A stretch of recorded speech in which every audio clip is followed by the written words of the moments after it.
Day 63, Loss and Joy.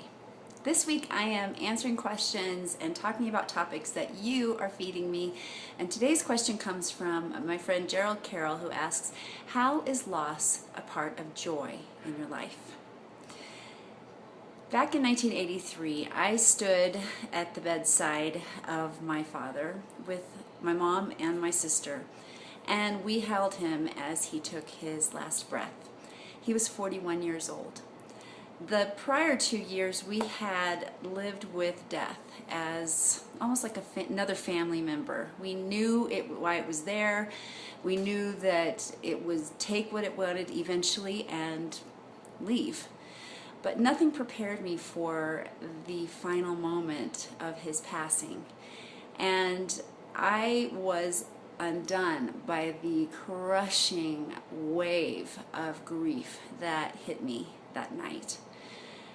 I will tell you that, that's been a long time ago, but the holidays really heighten my longing and heighten the fact that we have this separation that death has created. And really all loss is a death in some way, isn't it? That's how I see it. I mean, you have the death of a relationship, you have death of a dream, you have death of hope. I have experienced all of these in my life over the years, and some of the ways that I maintain my joy in the midst of that is, there are three actually.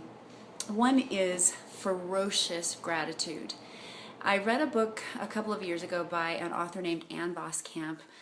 The book is not going to be for everybody. Not everyone likes her style of writing, but for me, I really found what she had to say was super helpful. And basically, it's just write down the things that you are grateful for, those little blessings, the things that you can find that really help you to be able to maintain a sense of wonder, a sense of your joy.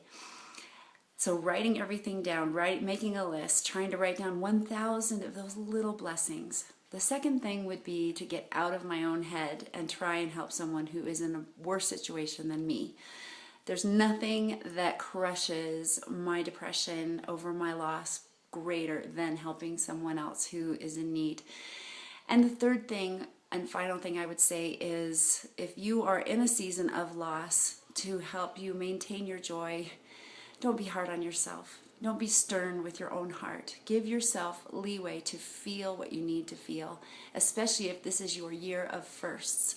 The first year is always the most difficult year, and you need to just be gentle and tender with your heart and allow for yourself to lean into the grieving process, because you need to feel it to heal it. That's my thoughts about that.